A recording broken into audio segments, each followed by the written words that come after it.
今よりも一歩幸せに。どうも、釣りって学べるです。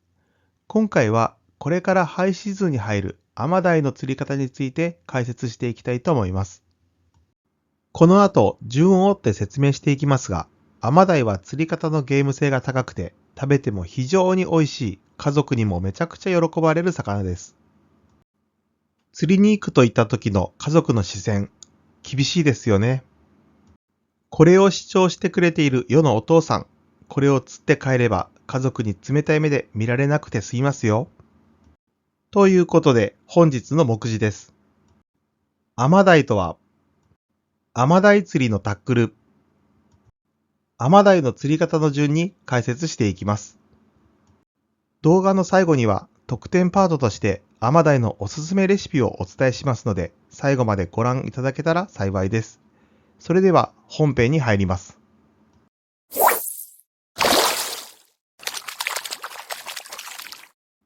アマダイとは、アマダイは赤アマダイスズキ目、アマダイ科アマダイ属に属する魚です。日本に生息するアマダイ属の魚は5種類と言われています。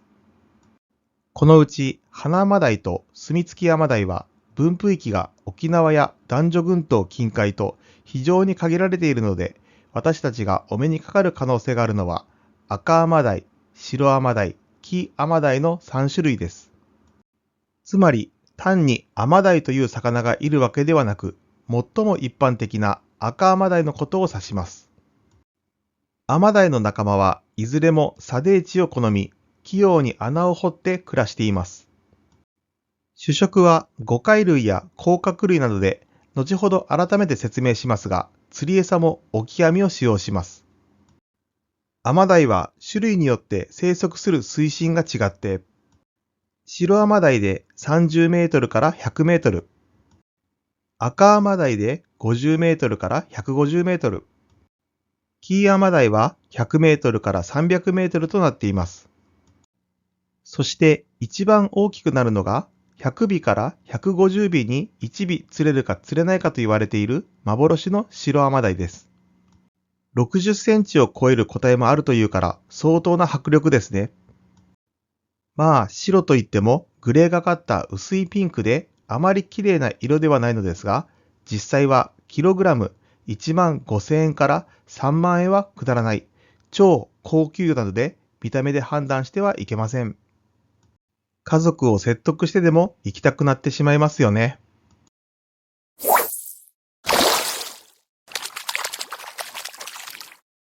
アマダイ釣りのタックル。それではタックルについて説明していきます。かつてアマダイ釣りに使用する重りは80号が標準とされてきました。しかし圧倒的な強度を誇る PE ラインの登場で、重り40号から60号と PE2 号以下のライトスタイルが主流になっています。タックルが軽くなる分、疲労も少なくて、繊細な当たりも捉えることができるようになり、かけた後のやり取りも含めて、ぐっと楽しくなりました。ですから、竿は40号から60号の使用重りに見合った全長2メートル前後のものを使用します。調子は7対3から8対2が使いやすいです。現在はライトアマダイ専用竿も発売されていますが、とりあえずこの条件を満たしていれば、一般的なゲームロッドで問題ありません。次にリールについて解説します。アマダイ釣りでは小型のベイトリールが主流となっています。カワハギ釣りなどで使っているものを流用しても大丈夫ですが、先ほど説明したように水深が深いので小型の電動リールをおすすめします。回収するだけで腕が疲れてもう無理なんてことになりかねませんからね。アマダイ釣りではキャストのメリットがほぼありませんが、もちろんスピニングリールを使うことも大丈夫です。ラインは PE0.8 号から2号を使用します。ライトの意味がなくなってしまうので、くれぐれも2号より太いラインを巻かないように注意してください。ここでまた特筆するべき点があるのですが、このタックルは点やタチウオ。関西や九州方面ではあまり馴染みがないかもしれませんが、コマセマダイに流用することができます。タチウオ釣りやマダイ釣りについては、タチウオの極意、マダイの極意として以前詳しい動画を上げていますので、ぜひそちらもご覧ください。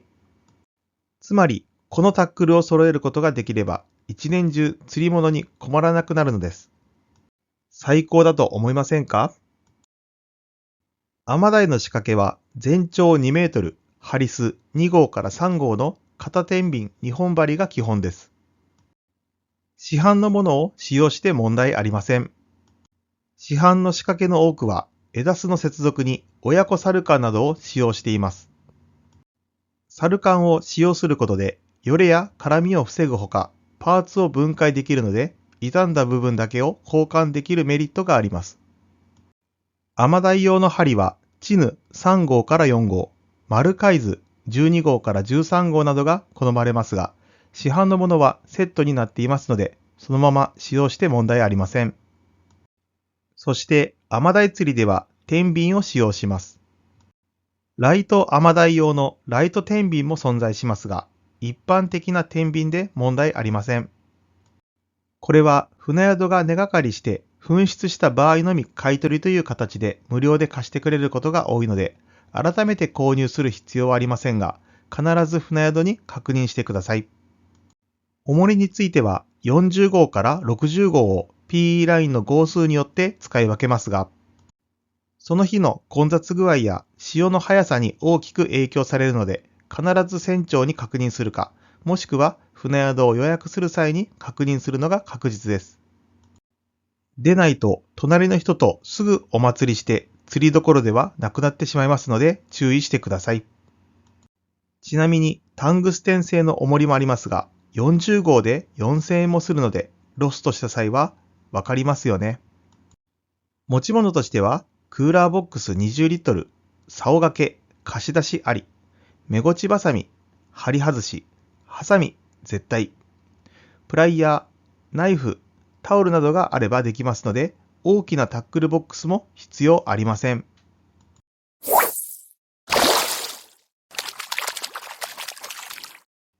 アマダイの釣り方。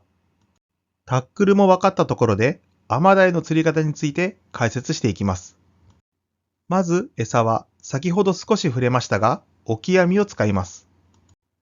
コマセを使用しないので、自身も車も汚れないし、臭くなりません。コマセの後処理で家族から疎まれているお父さん、たくさんいますよね。これなら嫌われなくて済みますよ。話を戻します。基本的に冬場の釣りなので出しっぱなしでも問題ありませんが、天候によってはクーラーボックスに入れたりした方がいいです。オキアミについては代金に含まれていることが一般的ですが、もちろん釣り具店などで買って自分で用意してもいいです。ランカーを狙っているとかでなければ、船宿のオキアミで全く問題ありません。そして餌の付け方ですが、少しだけ加工が必要です。オキアミの尻尾をハサミで切った後、そこから針を刺して血元まで餌で覆い、針先をオキアミのお腹側から出して完成です。ここでハサミが必ず必要になるので忘れないように注意してください。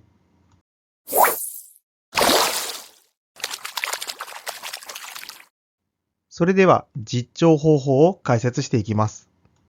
船長から釣り開始の合図があったら、仕掛けを船べりから垂らし、利き手で竿、もう片手の手で重りを持ち、振り子の要領で軽く前方に投入します。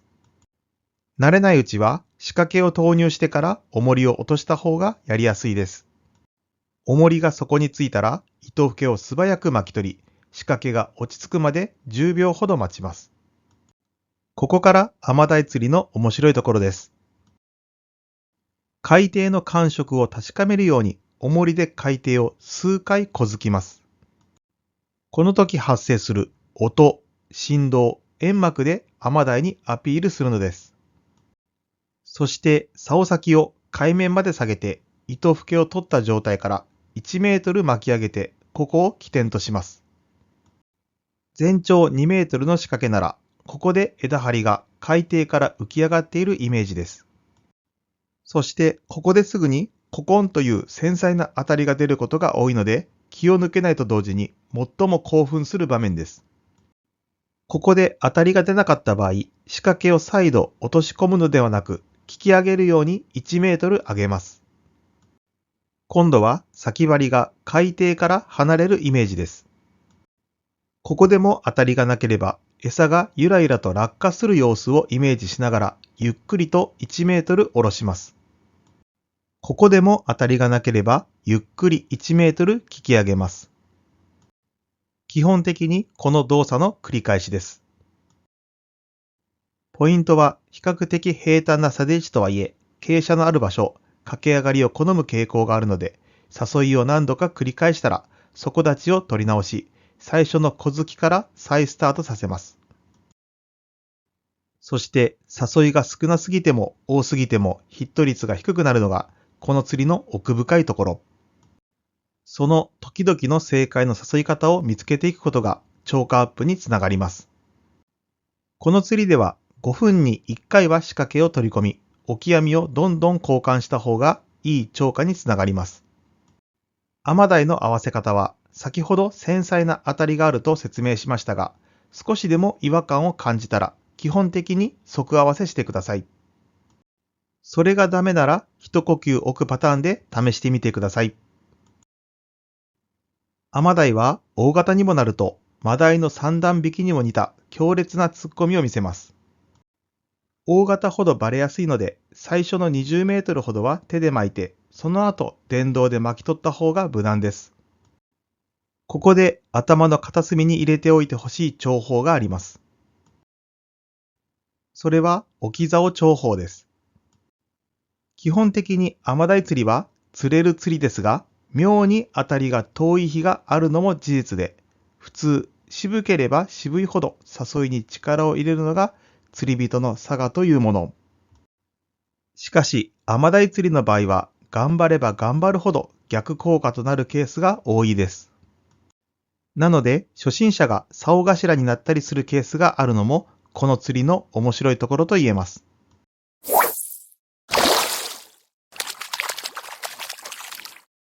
それではまとめです。アマダイは白アマダイという幻の超高級魚が釣れる可能性もある夢のある魚です。タックルは点やタチウオ釣りに流用できたり、汎用性にも優れています。餌にはオキ網を使用するので、車や洋服が汚れて得も言われぬ匂いのせいで家族から嫌われる心配もありません。そしてこの後の特典パートでも紹介しますが、非常に美味しい魚でもあります。これほど完璧な釣りってあります？この動画がきっかけでアマダイ釣りに挑戦していただける方が出てくれたら嬉しいです。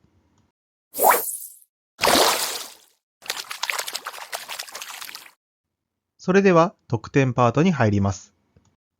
ここではアマダイのおすすめの食べ方を2つ紹介したいと思います。まず1つ目はアマダイの最も有名な食べ方と言っても過言ではない松笠揚げです。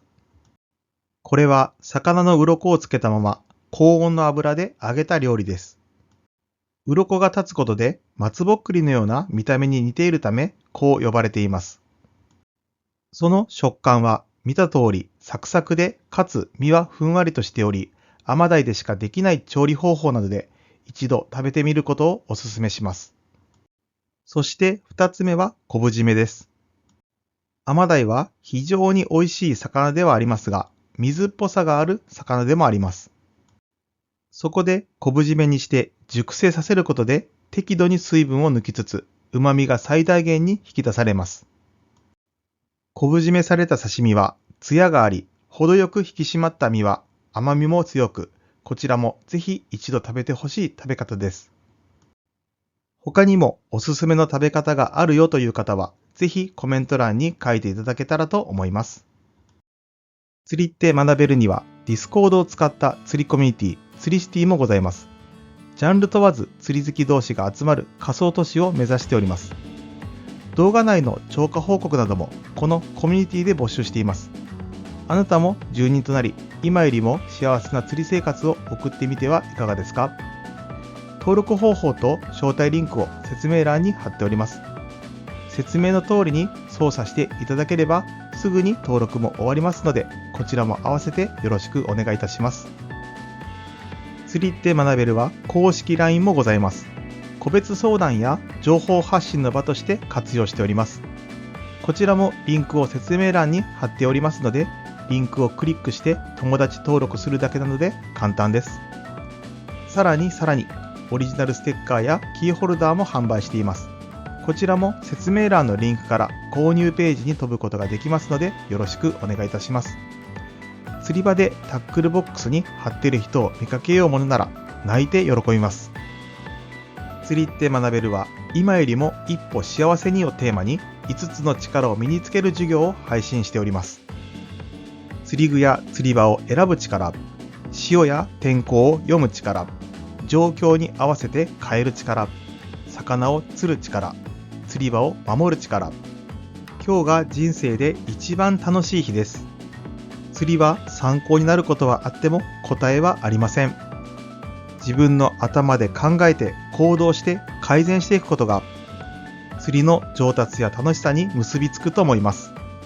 これからも釣りを学んで幸せな道を歩んでいきましょう。最後までご視聴ありがとうございました。高評価やチャンネル登録をしていただけるととても嬉しいです。また次の動画でお会いしましょう。